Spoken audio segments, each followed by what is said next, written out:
Niat solat taubat. Niat solat saja aku niat solat sunat taubat 2 rakaat karena Allah Taala. Simple. Lepas tu cara dia cara gerak gerak dan bacaan dalam solat sama dengan solat-solat yang lain. Setiap solat-solat sunat itu dia hanya 2 rakaat. Tapi boleh dibuat 4 rakaat, boleh dibuat 8 rakaat. Tapi setiap setiap dua rakaat dia kena ada salam. Lepas tu up lagi untuk 2 rakaat seterusnya. Macam itulah.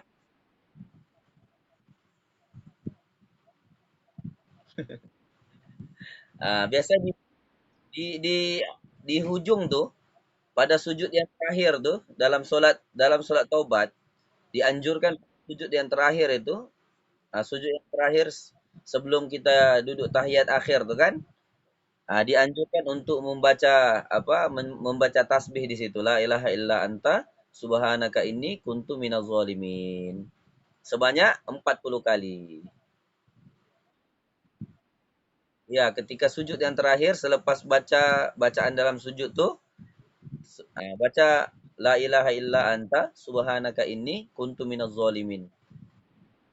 Sebanyak 40 kali. Lepas tu bangkit dan baca tahiyat salam macam biasa. Lepas tu buatlah zikir-zikir sikit, puji kebesaran Allah. Lepas tu istighfar. Kan? Selawat di atas Nabi. Lepas tu kita doalah, tak ada tangan kita doa dengan Allah. Jadi ketika berdoa dalam selepas melaksanakan solat sunat taubat tu, ketika kita berdoa tu, jangan pula masa tu doa minta doa minta taubat, doa minta ampun dosa, dalam masa yang sama doa minta jodoh juga. Jangan campur-campur. Ah, kita buat sunat taubat. Ah, kita buat solat sunat taubat. Jadi doa kita khusus untuk mohon taubat dengan Allah. Jangan campur-campur. Masa itulah doa mau minta supaya dapat kerja, masa itulah minta lulus belajar, masa itulah minta isteri luluskan bini nombor 2. Jangan buat, itu cari pasal tuh.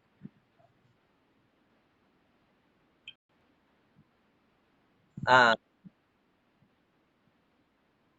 iya betul. Dia khususkanlah. Satulah dianjurkan oleh ulama-ulama menganjurkan solat-solat yang tertentu. Maksudnya istikharah untuk minta petunjuk. Jadi kita doa minta petunjuk. Jangan campur adukkan di situ. Beza kalau kita solat berdoa lepas solat fardu, itu kita bolehlah gabung-gabung kan doa untuk ibu semua apa. Tapi dalam prinsip berdoa tu memang ada beberapa perkara yang memang kita dianjurkan untuk tidak tinggal. Pertama kalau kita nak doa ni kita kena puji Allah dulu banyak-banyak.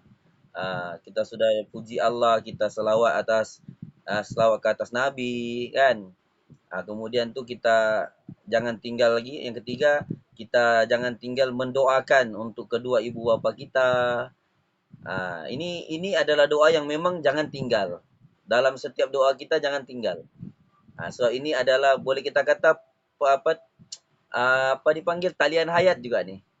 Talian hayat untuk Allah Taala mempercepatkan doa kita tu dimakbulkan dengan 3 doa ini yang kita tidak tinggal apabila kita berdoa. Ada lagi orang tambah guru-guru kita lah.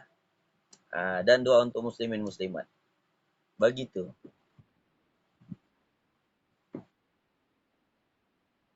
Tahniah, tahniah, tahniah. Anak satu. Minta maaf tanya, istri pakai tudung kah tidak? Baru pakai, alhamdulillah. Teruskan. Sebenarnya kawin kawin awal ni baik. Kawin 4 tu sunnah. Tapi tak payahlah. Kalau dah satu tu rasa dah cukup, tak payahlah. Dia dia bukan masalah kemampuan. Dia soal mentaliti kita, kan? Sebab bila mana kita cerita kemampuan, bila kata orang nak 1000 daya, tak nak 1000 dalih. Semua orang mengatakan yang mereka mampu kalau kita cakap kemampuan. Maksudnya kita ingin melihat kalau kita mau mau lebih daripada satu atau kita mau mengatakan kita tidak cukup dengan yang satu, kita kena nilai prestasi kita. Prestasi kita, sekarang kita ada satu orang istri, bagaimana prestasi kita? Adakah prestasi kita sebagai suami yang mempunyai satu istri dan anak ini sudah mencapai satu prestasi yang terbaik di sisi Allah, terbaik di sisi agama? Ah, Go on. Kalau kita mau tambah lagi satu, kalau tidak mampu, kalau kita rasa prestasi kita masih berada di level-level yang bawah-bawah, tidak perlulah. Kan? Macam itu. Sebab ramai orang dia nak ikut sunnah. Sunnah kawin 4 dia nak ikut. Tapi sunnah solat berjemaah di masjid 5 kali sehari dia tak boleh ikut. Gitu.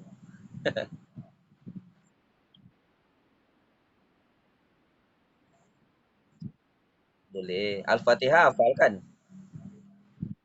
Hafal. Surah-surah ada berapa surah yang dihafal?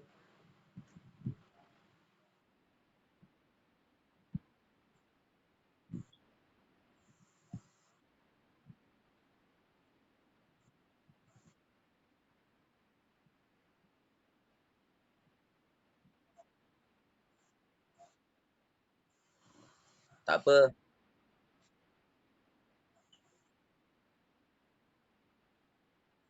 Tak ada masalah. Benda tu dia prinsip dia macam ni tau. Mindset dia macam ni.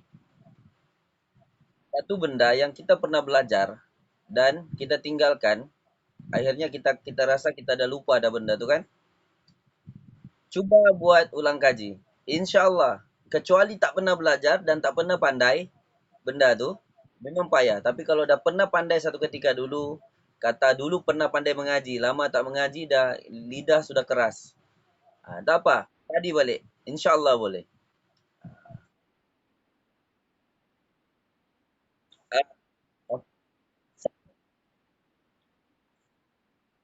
Ah, oh, so kita kata ulang kaji. Maknanya benda tu ada. Benda tu ada cuma dia macam macam enjin kereta lah. Kita lama tak start, dia susah nak start. Tentu kan?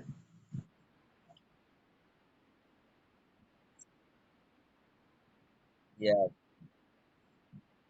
Ni mau bagi satu benda untuk bagi semangat, untuk bagi semangat belajar balik. Ah, Baca Al-Quran ni, orang yang baca Al-Quran ni, dia punya kelebihan dia banyak. Kan? Kalau dia ada dan orang yang baca Quran ni dia terbahagi kepada beberapa beberapa kelompok pembaca Al-Quran.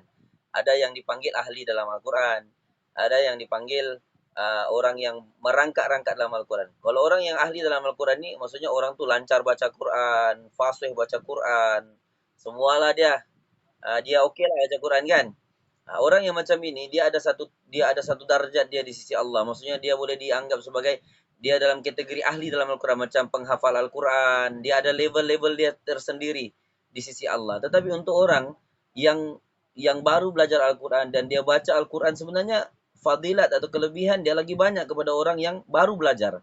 Orang yang merangkak-rangkak ni lagi banyak. Sebab pertama, dia dapat pahala sebab dia baca Al-Quran. Kedua, dia dapat lagi pahala sebab dia berusaha untuk baca Al-Quran dalam keadaan dia merangkak-rangkak, dalam keadaan dia tersasul-sasul, kan? Dia tetap berusaha, dia dapat sudah dua. Ketiga, kerana dia belajar, dia niat belajar baca Quran tu. Tiga, sekali dia baca dia dapat tiga. Jadi jangan bosan untuk belajar. Teruskan belajar. InsyaAllah akan mampu mengembalikan lah. Kalau kata dulu boleh baca Quran, dia boleh kembalikan balik tu. Kita punya kemampuan untuk baca Quran. Yakin Al-Quran ni dia tak sama macam buku. Al-Quran ni dia mukjizat daripada Allah Ta'ala. Ha. Jadi bila kita nak belajar Al-Quran, kita doa dengan Allah. Wahai Allah, bagilah saya kebolehan untuk baca Al-Quran supaya saya boleh baca Al-Quran. InsyaAllah Allah bagi. Minta sungguh-sungguh lah. Minta sungguh-sungguh, usaha sungguh-sungguh. InsyaAllah. Boleh. Dah jadi ayah ni, dah jadi suami ni memang kena kena buat sungguh-sungguh. Tak boleh lagi ganti tunggu-tunggu tu tak boleh.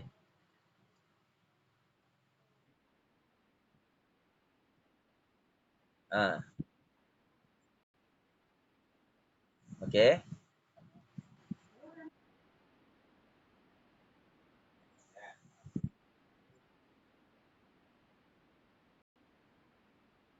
Oke.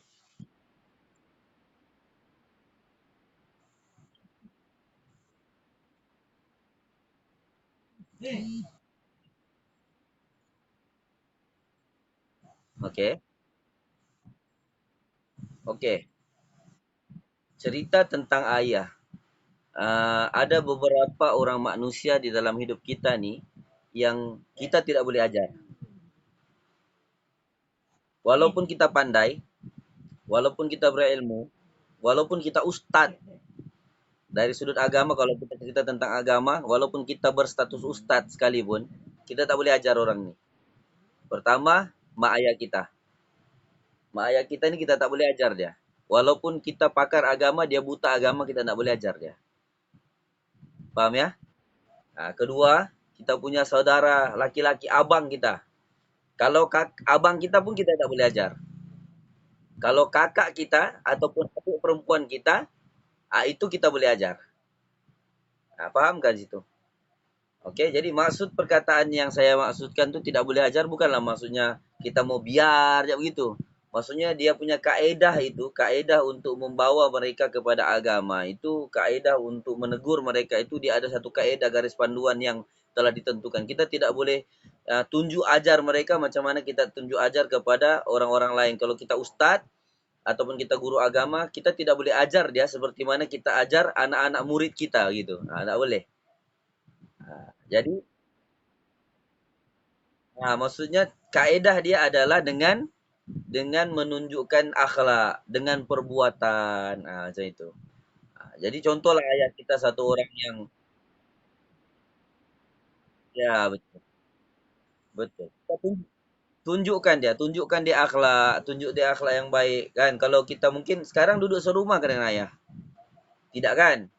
Oke, sekarang ni kita tunjukkan. Sekarang macam macam kamu sudah ada keluarga, sudah ada istri, sudah ada anak. Bentuk daripada dalam. Sekarang bentuk keluarga supaya dapat hidup dengan mengamalkan syariat agama.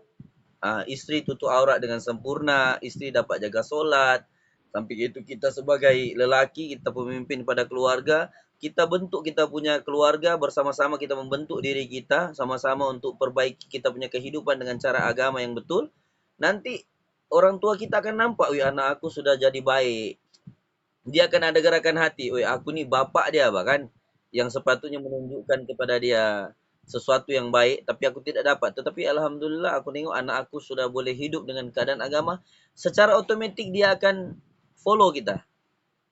Dia akan follow kita. Jadi dalam masa yang sama kita jangan jangan bila mana kita rasa kita sudah menuju kepada satu tahap kehidupan beragama yang lebih baik itu, kita jumpa ayah ibu kita, kita hukum mereka.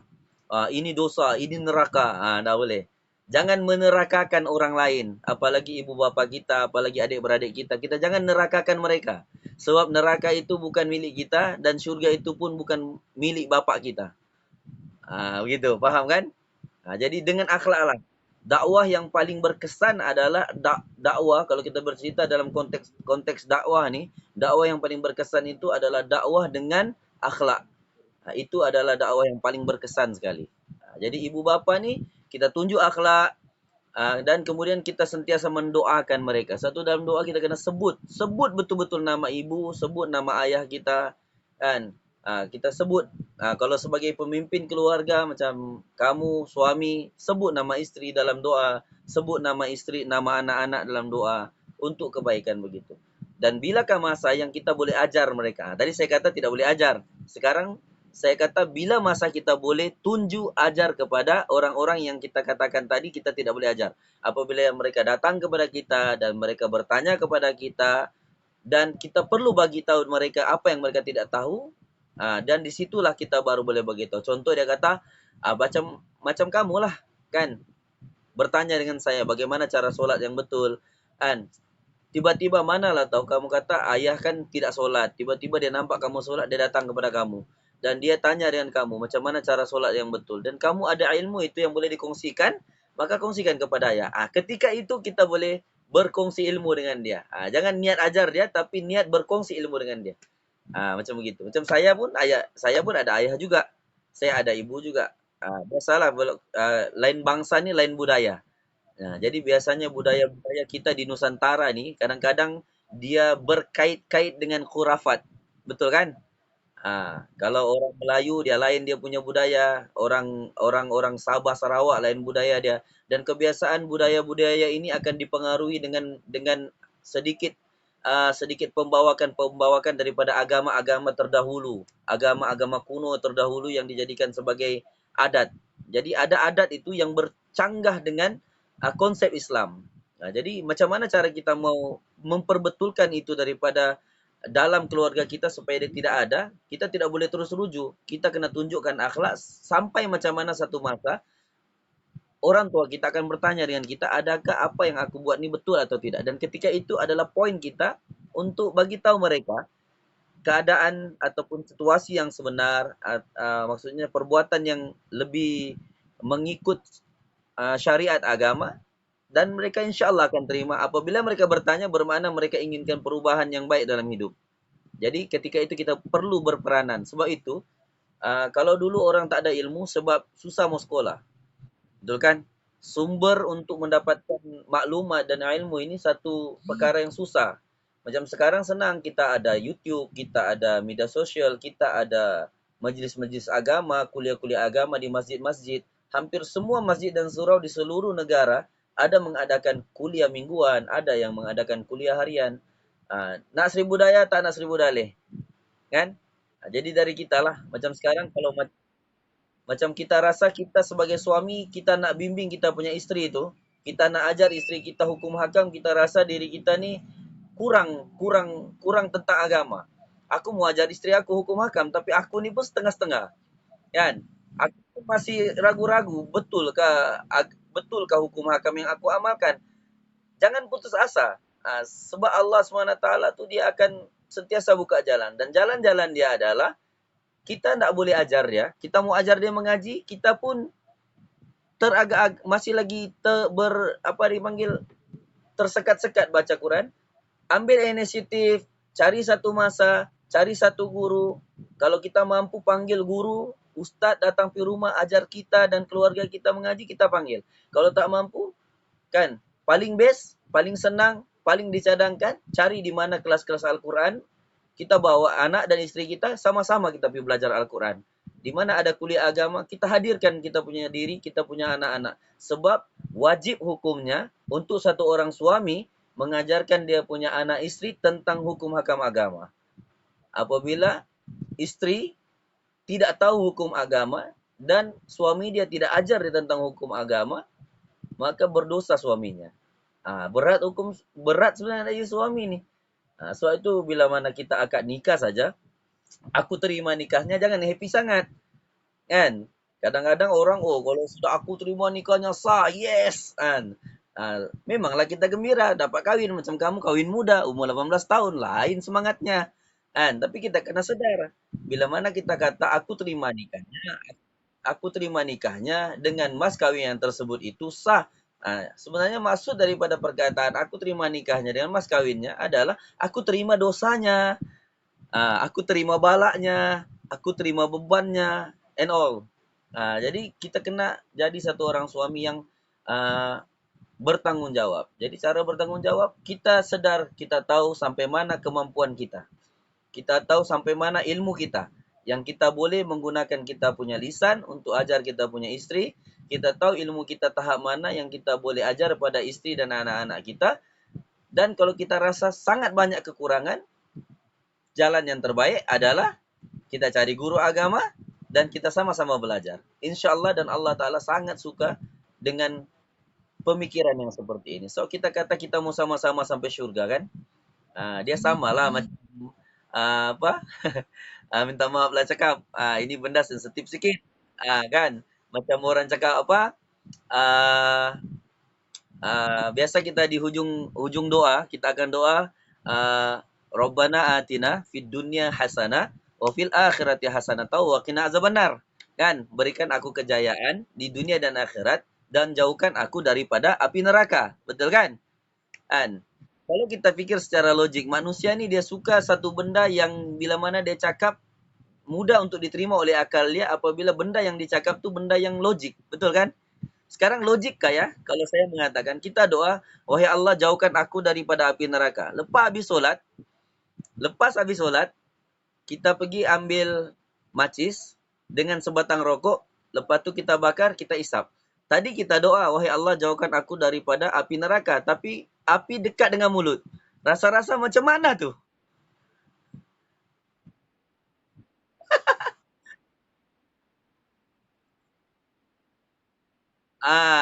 Kita minta Allah jauhkan kita daripada api neraka. Api neraka ni, kalau api dunia ni kita boleh nampak api Petronas warna biru. Api yang biasa-biasa warna oren-oren, merah-merah, betul kan?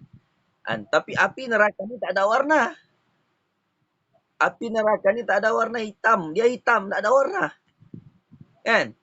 Kita doa pada Allah, minta jauhkan kita daripada api yang sangat-sangat panas ini. Kan? Kalau kita baca dalam kitab-kitab, api yang ada di muka bumi ni, di muka bumi sekarang yang kita guna, yang sekarang kita guna masak, yang kita tak boleh tahan dengan kepanasan dia ni, hanyalah seumpama sebesar apa? Sebesar lubang jarum saja tu. Dia punya itu pun sudah boleh menghancurkan kita, menghancurkan bumi ini. Betul kan? Macam mana dengan api neraka? Yang kita doa minta Allah jauhkan daripada api neraka. Tetapi api dekat dengan mulut. Macam mana Allah Ta'ala mau jauhkan kita daripada api neraka? Macam kita pada panggil. Kalau orang Sabah, saya orang Sabah. Tuan orang mana? Cameron Highland. Oh, Pahang. Dah mula tadi kan? Orang Najib ni. Dah lah jawab. Okay? Ya macam tu bah kan? Jadi kita kena faham konsep. Hidup ni sebenarnya bukan soal berapa banyak ilmu. Ilmu itu kita kena tuntut. Sebab tu Nabi bagi tahu kita kena tuntut ilmu kita ni. Ilmu ni kita kena tuntut daripada buayan sampai ke liang lahat. Dan hukum menuntut ilmu ini adalah wajib. Orang yang tidak menuntut ilmu itu dia berdosa. Kan? Sebab tu kita kena tuntut ilmu ni. Ilmu ni kita kena tuntut. Tetapi sebenarnya apa tujuan kita menuntut ilmu tinggi-tinggi? Apa tujuan kita belajar agama tinggi-tinggi, mendalami agama ni sedalam-dalamnya sebenarnya? Bukan untuk bertujuan supaya kita boleh jadi satu orang yang tahu semua. Kan? Karena orang alim bagi tahu semakin banyak kita belajar sebenarnya, semakin kita ni bodoh. Semakin banyak kita belajar, semakin banyak benda kita tahu, sebenarnya kita menjadi semakin bodoh di situ sebenarnya. Sebab dia sebenarnya benda utama sebenarnya dia konsep. Sebenarnya kita mau belajar konsep. Konsep pemahaman dalam kehidupan ini. Apa tujuan kita hidup? Apa tujuan kita belajar agama? Apa tujuan kita berkahwin? Apa tujuan kita berumah tangga, ada anak, ada istri, kan? Dan yang terakhir sekali sebenarnya untuk kita tahu sebenarnya kita punya perjalanan ni kemana? Kemana? Adakah kita belajar agama, kita sudah beragama, okey? Dan sekarang ni kebanyakan orang, bukan kebanyakan orang lagi termasuk kita, simple je cara kita berfikir. Hidup kita ni macam seakan-akan simple sangat. Lahir, kanak-kanak, baby, kanak-kanak, remaja, orang tua berkahwin. Dewasa berkahwin, tua, ada anak bini. Anak dewasa, kita tua, rambut putih, mata rabun, pap, mati. Kan? Kita berfikir sampai situ. Sehingga kan ada di kalangan manusia yang tidak mau pun menyebut perkataan mati ni. Sebab dia takut mati. Sedangkan di dalam Islam, orang yang kata Nabi, kata Rasulullah, orang yang paling cerdik itu adalah orang yang selalu mengingati mati. Makin kita ingat mati sebenarnya makin menjadikan kita manusia yang sukses dalam hidup. Apabila kita sebut perkataan sukses, berjaya, bahagia, bukan bermakna kita ada segalanya. Kan? Ada orang dia ada segalanya dalam hidup dia. Dia ada macam-macam dalam hidup dia. Apa dia mau dia boleh dapat. Senang kita cerita anak raja lah. Dia ada segalanya. Tetapi dalam keadaan dia mempunyai segalanya, dia merasakan hidup dia kosong. Jadi sekarang kita pula yang makan cukup-cukup, pakai cukup-cukup, kan? Tapi kita rasa bahagia. Malam kita boleh tidur sampai terlajak waktu subuh. Maknanya kita lagi bahagia daripada anak orang kaya. Orang ada segalanya, tapi dia tidur 1 jam 2 jam dia bangun. 1 jam 2 jam dia bangun. Kalau dia mau tidur untuk tempoh masa yang panjang sikit, dia kena telan pil. Baru dia boleh tidur panjang sikit. Mudarat bila tiap-tiap malam telan obat pil tidur, dia mudarat untuk kesehatan. Kita enggak payah. Kita letak saya kepala, kita tuh tidur. Tidur dengan lenanya, kan? Tidur dengan lenanya sehingga kan sebelah rumah kita, jiran sebelah rumah kita terbakar dia punya rumah pun kita tak sadar. Bangun-bangun hangus sudah rumah jiran sebelah. Nasib baik rumah kita enggak terbakar. Betul kan? Ah, nak bagi tahu tuh nikmatnya tuh yang nikmatnya kita dapat tidur dengan lena. Orang walaupun kita ni makan cukup-cukup, tidur pun rumah ndaklah mewah, ndak ada aircon pun. Tapi kita dapat nikmati kita punya kehidupan itu. Itulah sebab tuh kita nak belajar sebenarnya dalam hidup ni, konsep kehidupan kita ni bukan seberapa banyak harta yang kita ada, kan? Tapi bagaimana kita bersikap dengan apa yang kita ada. Dan benda ini akan kita dapat dengan mendalami agama, dekat dengan agama. Jangan kita jadikan agama ini macam kain buruk. Minta maaf cakap, hari ini ramai manusia, ramai orang menjadikan agama ni macam kain lap. Nampaklah kain lap bila masa diperlukan dia akan dipakai. Adakah orang pakai kain lap di badan dia, pakai pergi kerja, pakai pergi shopping kompleks? Tidak ada. Betul kan?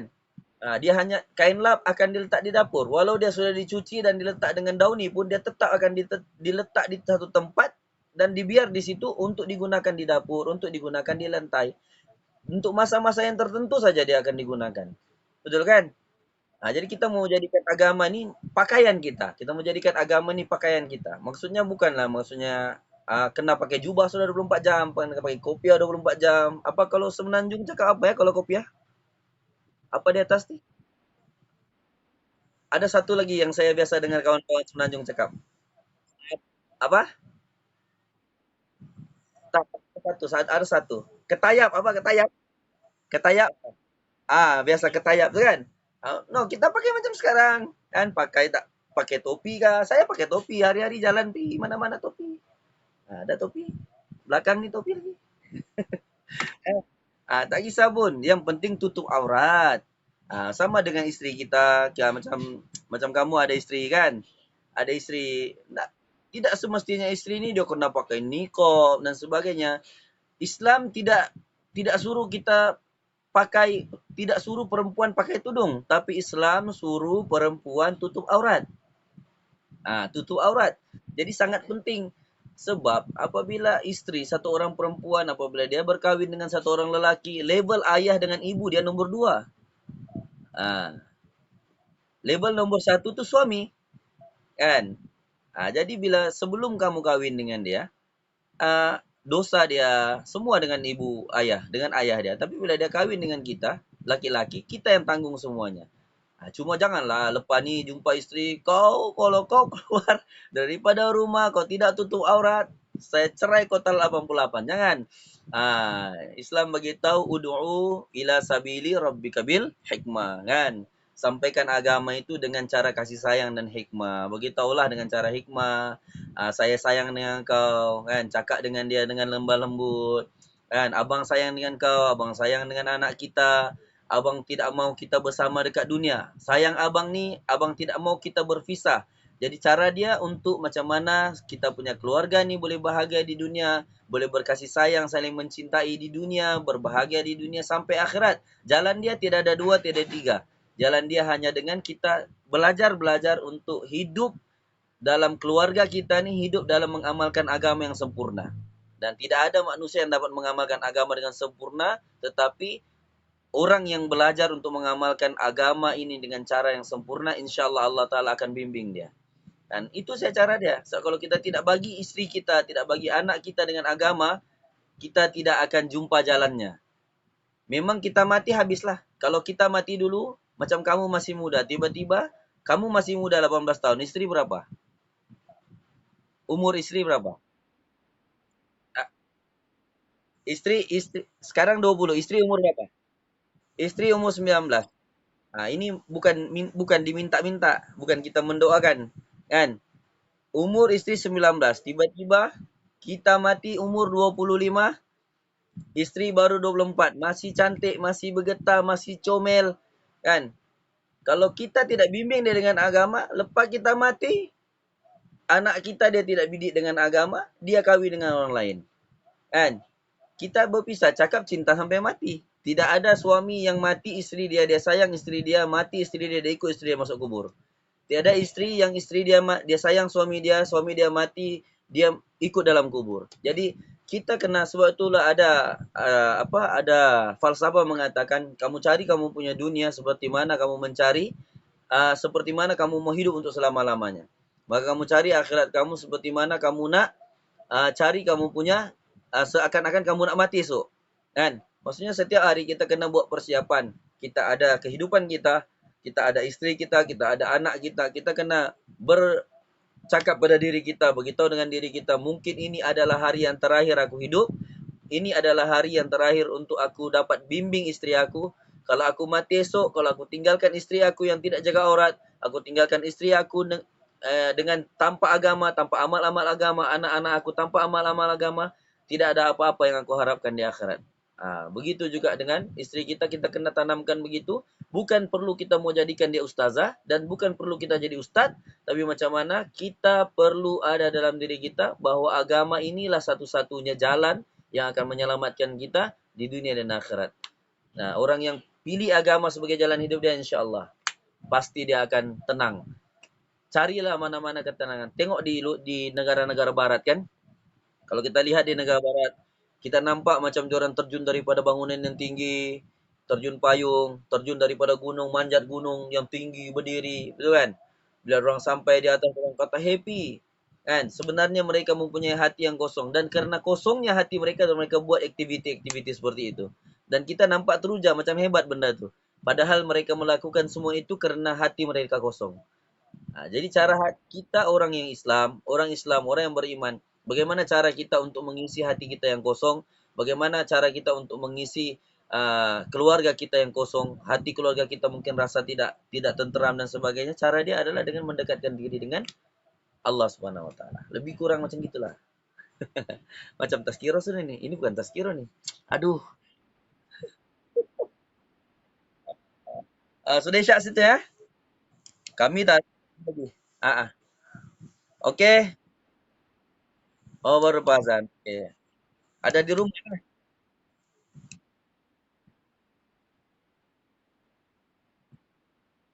Boleh, boleh insyaallah. Tulis 0111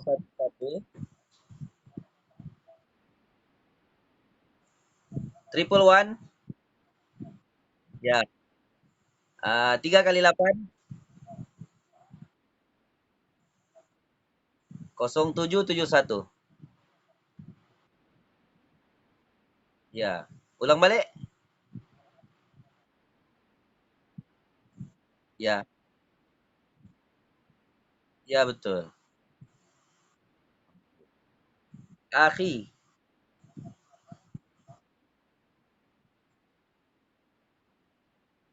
insyaallah. Kita akhi, a-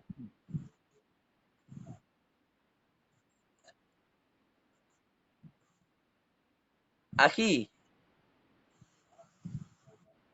akhi, AKHIE.